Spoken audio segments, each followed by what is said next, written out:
শহরে বাড়ি দিই আমার দি 500 শহরে বাড়ি এখন কেমনকে মেয়া যাক সংসার কিভাবে চলবে? খালি কথা কইও না। বাংলাদেশে মানুষ দরকার 12 কোটি, এর মানুষ 25 কোটি মেয়া, কি দিয়ে কি করব? বাংলাদেশে যতগুলো মানুষ যদি কেউ ছাড়তে নয় তবুও রিক্সাগুলো সাধারণভাবে নিয়ন্ত্রণ করতে পারবে না। পুলিশগুলো কি কম খাটে? পাকিস্তান আমলে আমল আছে। 12 কোটি মানুষ আছে, মানুষ যদি 25 কোটি চিন্তা করতে করব ভাই বল হয় স্যার কই যাও এটা বন্ধ বাংলাদেশে ঠিক হইছে কোনো দাম দেখ কোন থাকবো না আমার কি হইছে দাম দেখ কোন থাকবো না আমার কত অটো চলে ওই যে গ্যাপ পায় না, গ্যাপ পাবে কেন? এটা চলে চলার কথা। বাংলাদেশ তুমি অটো খালি চালাও, বাংলাদেশে আমি অটো চালাম মুখে ভুল বয়সে আমি ওটা বল চালাম মুখে আমি তো বাংলাদেশি চালাইতারি তুমি পারো না তুমি প্রতিবন্ধী এলাকা তুমি প্রতিবন্ধী এলাকা তুমি চালাও আমি প্রতিবন্ধী এলাকা ছিল সাধারণ হাত পা ভালো এতে করে খেতে পারবে। আপনারা ড্রাইভার হন, আপনারা ড্রাইভার হন, আপনারা বাইকের ড্রাইভার হন। বাবা মানুষের লেগে একটা জিনিস খালি কথা কইও না। বাংলাদেশে মানুষ দরকার 12 কোটি, এর মানুষ 25 কোটি মেয়া, কি দিয়ে কি করব? বাংলাদেশে যখন বাইক ছিল না, একজনে দিলে 5টা হয়ে যায়। বলতেছেন ভুলবেন, যখন বাংলাদেশে বাইক ছিল না তখন কি মানুষ চাঞ্জাব করে? আরে মামা কথা বলছো, আগে কথা বলছো, খালি ডায়লগ দিও না। একটা চায়ের দোকান যদি এক জায়গা দেয়, বাইক যে 10টা হইলো না, মানুষের রোগ থাকলে রোগীর ডাক্তার ওরও চলতে মন চায়, ওরও সংসারটা চালাইতে মন চায়।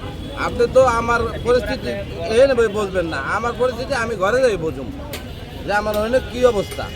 তাহলে মানুষ কিনলে এত কিছু হয়ে গেছে, এত মানুষ এত কামে আয় কে কিনলে আয়, চলার জন্য আয়, কাজ করে খাবার জন্য আয় কি আউস করে ঘুরতে আয়?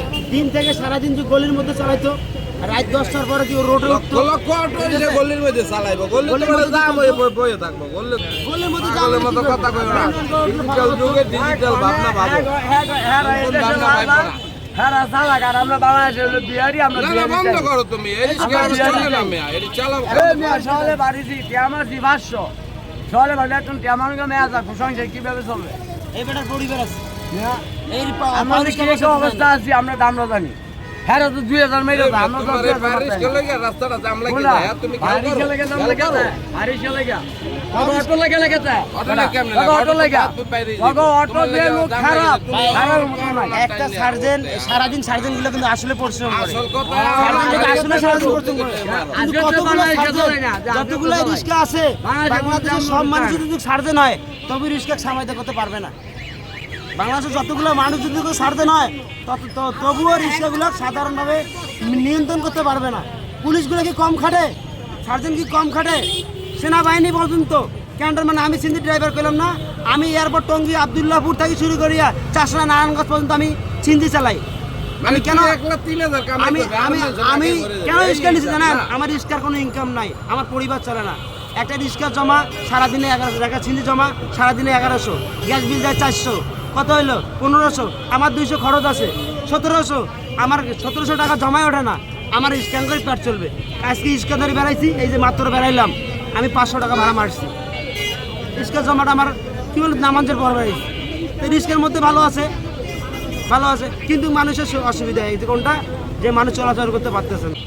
পা রিক্সা এখনও অনেক লোকে মানে এই যে আমি কিছুক্ষণ একটা গর্ভবতী মহিলা এলাম নিয়ে আসলাম আমি, তো উনি বলতেছে ওনার হাজব্যান্ড বলতেছে যে আপনি অটো কেন নিছেন? কয়ে তাড়াতাড়ি যাবো ডাক্তার দেখাইতে। না আমি তাড়াতাড়ি যাবো না, আমার সমস্যা ঝাঁকি লাগতেছে, আমি পারিস কাজ করতাম, ওরা ধীরে ধীরে নিয়ে যাইতো, আমার 10 টাকা বেশি রাখ বা ওই লোকের কষ্ট হইলো আমার সুবিধা হয়েছে, আমার সুবিধা হইতো, ঠিক আছে? তো মনে করেন পারিসকা আগের লোক থেকে চুরি করিয়া এখনও যারা প্রকৃত লোক ওরা পারিসকাই ভালোবাসে। আর পারিসকা এখন অনেক জনে চড়ে না, কেন চড়ে না? তাড়াতাড়ি যাওয়ার জন্য। এই জন্য এদের কর্ম কমে গেছে, এদেরকে মানে এদের কর্ম আসলেই কমে গেছে। এরা খুব গরিব মানুষ। রিক্সা পা রিক্সা কি মানুষ এই যে 450-500 টাকা দিয়ে অটো রিক্সা চালায়, এরা চালাতে পারে না কেন জানেন? এরা বয়স্ক লোক চালাতে পারে না, এদের মনে করেন যে টাকা পয়সা খুব দরকার, পরিবার চলে না, 450 টাকা জমা দিবে না এদেরকে এরা ইস্কা সারাদিন মনে করেন এদেরকে উচিত হয় না মামা।